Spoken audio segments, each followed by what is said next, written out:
흥미로운 보도 하나가 있더라고요. 예. 한 달 전 1위, 그러니까 지금의 1위가 청와대의 새 주인이 된다라는 얘기입니다. 역대 대선에서 한 달 전 여론조사 1위를 차지한 후보가 대선에서도 결국 승리한다는 보시는 것처럼 D-30 여론조사 법칙 얘기인데 쭉 보면 예외는 2002년에 노무현 전 대통령 당시 당선 때만 빼면 직선제 개헌 이후 92년도부터 포함해서 다 6번 중에 5번이 1위였어요. 이종우 실장님. 이번에도 예외라고 봅니다. 왜냐하면 딱 한 가지죠.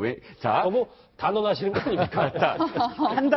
한 달 전이 뭐죠? 11월 달이에요. 11월 달에 고착된 그런 그 지지율은 그 다음에 크게 흔들리지 않는다. 이런 뜻으로 지금 받아들여야 되잖아요. 예. 그런데 지금 예년의 11월 달은 어떤 것이죠? 자, 각 당에서 경선이 보통 한 5월 달, 6월 달까지 경선이 있습니다. 그러면 경선 과정을 통해서 지지율이 계속 급락을 거듭하겠죠. 몇 개월간. 그리고 경선이 끝나서 각 당 후보들이 다시 이제 대선을 치릅니다. 그 대선을 치르는 게 7월, 8월, 9월까지 연결이 된다면 또는 또 야당 같은 경우 후보 단일화 때문에 좀 더 늦게 이렇게 단일화가 되는 경우도 있어요. 그렇다면 자, D-30의 지지율이라는 건 수개월간의 지지율 변동이 다 치러지고 경선도 치러지고 대선도 치러지고 검증도 치러진 그 결과가 D-30의 지지율이거든요. 그런데 이번에는 어떻게 됐죠?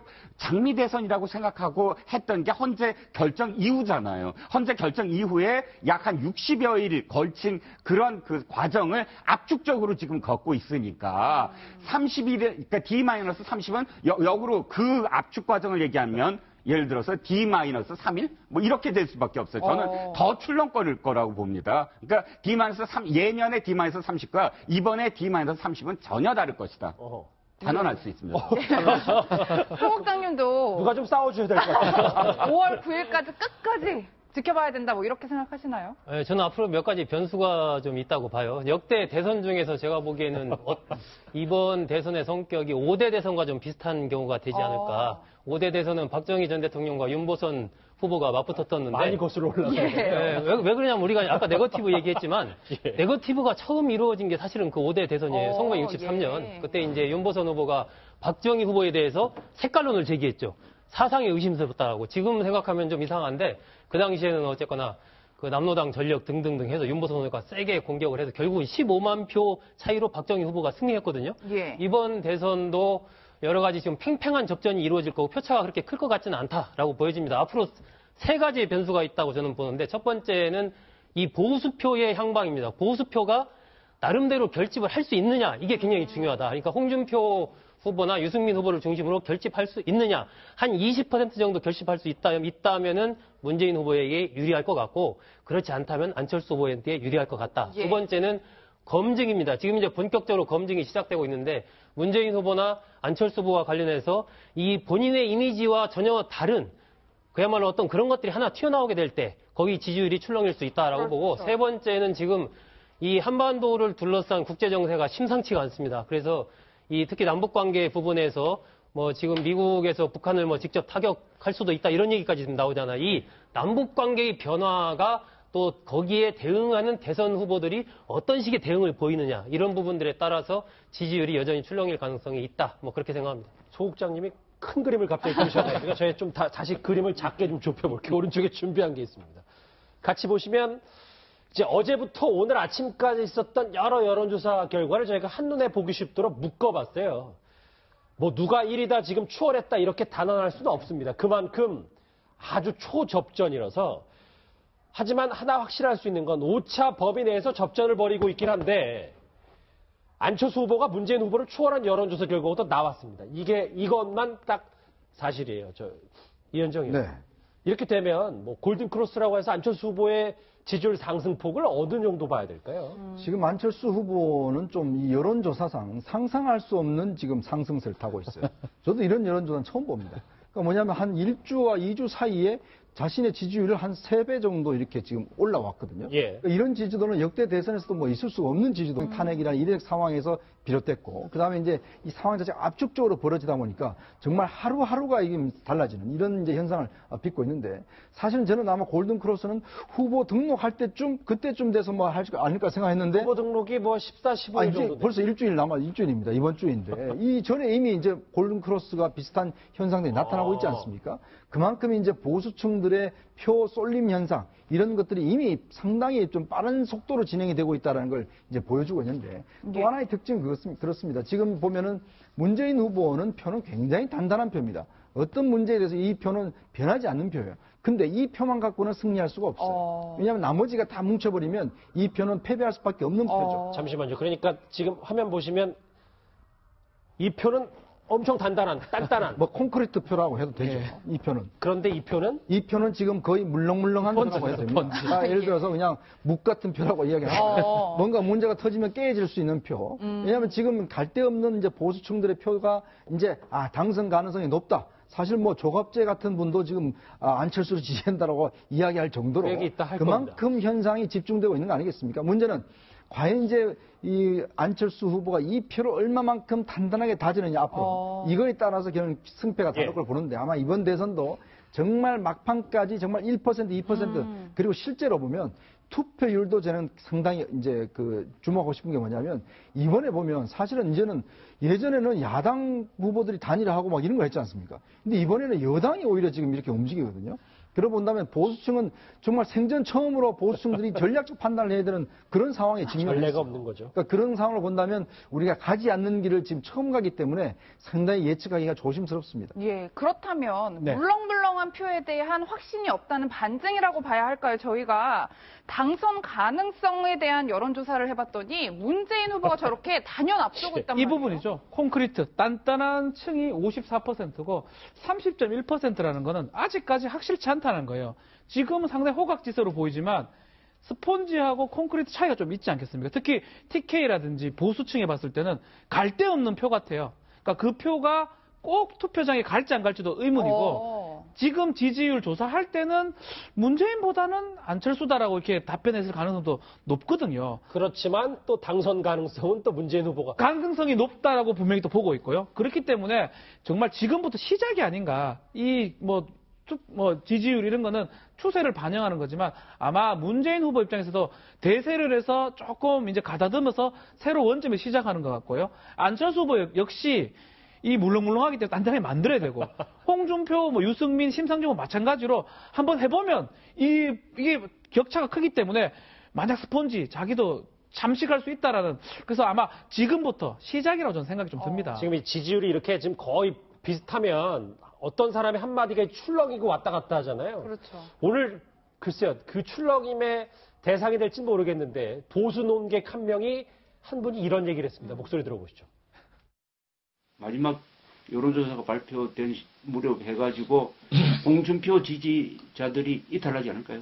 홍준표 계속 찍다가는 문재인 되겠다, 이런 말까지 나오는 상황까지 가면은 과연 15%나 이게 지지율이 보수의 고민이 시작될 거라고. 야, 이거 전략적 투표를 해야 되는 거 아니냐. 그러니까 문재인 후보를 대통령이 되지 않도록 하려면은 홍준표를 버리고 차악을 선택해야 되는 거 아니냐. 최악은 문재인이라면 차악은 그래도 안철수는 차악 정도는 된다. 네, 제가 저 보도가 나가고 댓글을 살펴봤는데요. 네네. 조갑재 대표가 문재인 후보를 적극적으로 도와주고 있다, 이런 얘기가 있는데 저희가 어떻게 해석을 해봐야 될까요? 아니, 어떤 정치인도 사실은 자기를 이렇게 좋게 얘기해준 사람을 고마워할 텐데, 이건 안철수 의원이 과연 고마워할지 그건 좀 미지수입니다. 자, 오늘 조갑재 고마울 수 있지 않겠습니까? 그건 모르는 거죠. 조갑재 전 대표가 한 이야기 중에 이겁니다.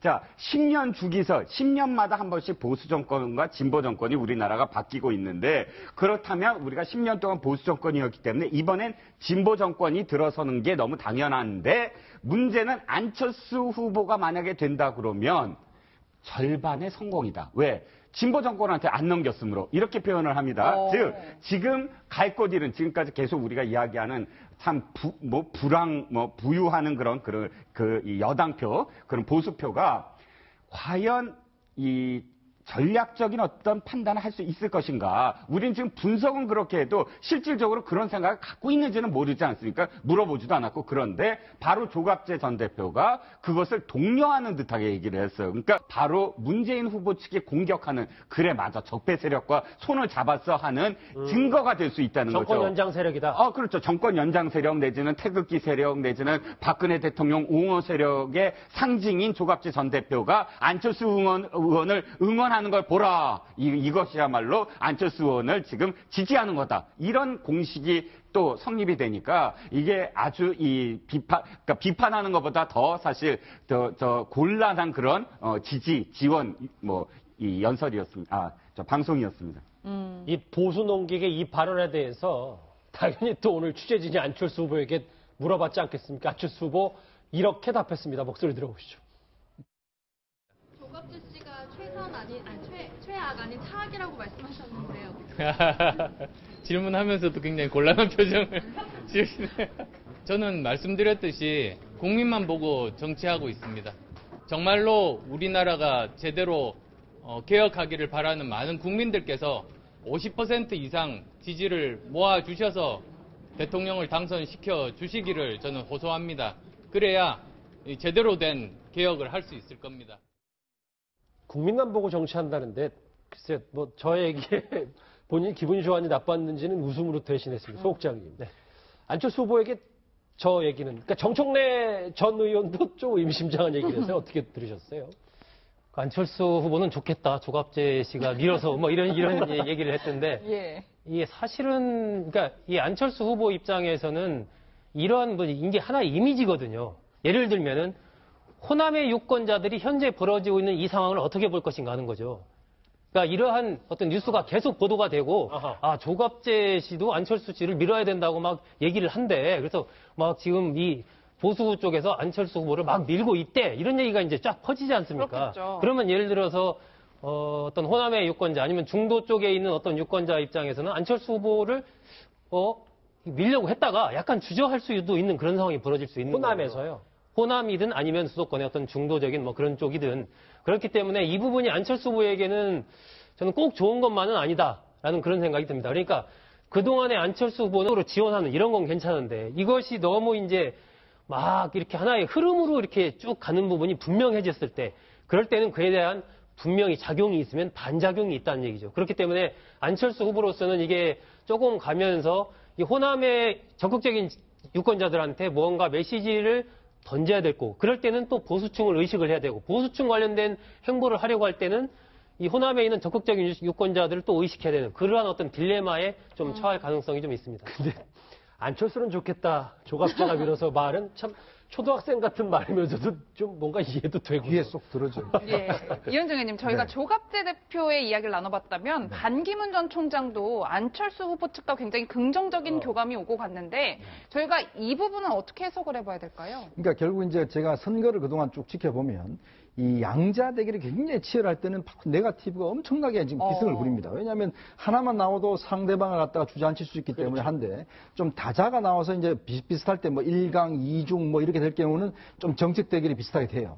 근데 지금 국면을 보면 정말 양쪽이 정말 거의 1%, 0. 몇 % 가지고 치열하게 싸우는 국면이다 보니까 계속 이런 게 나오지 않습니까? 이런 국면에서는 자기가 어떤 이슈 주도권을 어떻게 가져가느냐. 그러니까 좋은 긍정적 이슈 주도권을 가져가야 돼요. 그러기 위해서 카드가 필요합니다.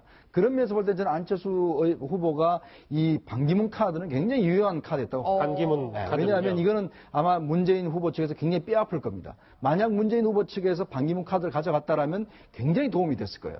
근데 지금 이 안철수 후보 가져왔지 않습니까? 왜냐하면 지금 아까도 말씀하셨지만 충청권 표심도 있지만 또 지금 외교 안보 환경이 굉장히 좋지 않거든요. 그렇죠. 자, 그런 상황에서 그래도 우리나라 외교의 대표였다는 유엔 사무총장을 외교특보로 모셔서 하겠다. 이런 것 자체는 상당히 중도 보수들한테 안심을 줄 수가 있는 그럴 수 거예요. 있겠네요. 그런 면에서 본다면 지금 안철수 후보 입장에서 제가 본다라면 계속 이런 카드를 만들어서 대응할 수 있는, 즉 이런 네거티브를 관심이 안 갖도록 하는 이런 어떤 여러 가지 뭐 통합의 문제라든지 등등 이런 이슈들을 만들어 올려야 되는데, 근데 그런 이슈가 없으면 계속 이런 어떤 네거티브에 당할 수밖에 없어요. 그러면 결국은 한두 번 맞다 보면 정말 이제 멍이 듭니다. 예를 들어서 아까 이야기했지만 호남 지지 같은 경우도 호남이 굉장히 민감하거든요. 그러니까 조갑재 대표가 만약에 안철수를 지지한다, 뭐 좋겠다 이런 것들이 만약에 호남에 쫙 뿌려지면 호남 지지 푹 꺼집니다. 그러니까 이런 걸로 비춰봐서는 굉장히 이런 미세한 부분에 지금 크게 작용할 수가 있기 때문에 선거 전략상 이런 것들 굉장히 중요한 의미죠.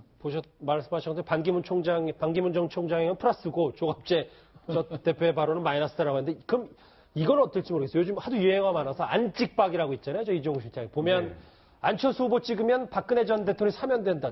그러니까 안철수 캠프 입장에서는 저런 것과 선을 잘 긋는 게 중요한 것 같아요. 그렇죠. 지금 이제 프레임이 이렇게 그 세자로 계속 이어지고 있습니다. 홍찍문, 홍준표를 찍으면 문재인이 된다. 뭐 이런 식의 그 계속 되풀이되면서 나오고 있는데, 이게 사실 사상 초유의 일이죠. 그러니까 서로 오자 대결인데 서로 하나의 어떤 맞물리면서 양자 대결로 가기 위한 어떤 하나의 어떤 그 징검다리처럼 되어 있죠. 그럼에도 불구하고 이것이 과연 먹힐 것이냐. 첫 번째에서 먹히고 있죠. 사실은 이제 홍준표나 혹은 유승민 후보를 찍으면 이제 굉장히 그 보수 후보가 불리하다라는 그런 점에서 앞으로도 이 말은 굉장히 많이 나올 것 같아요. 여러 가지 버전으로.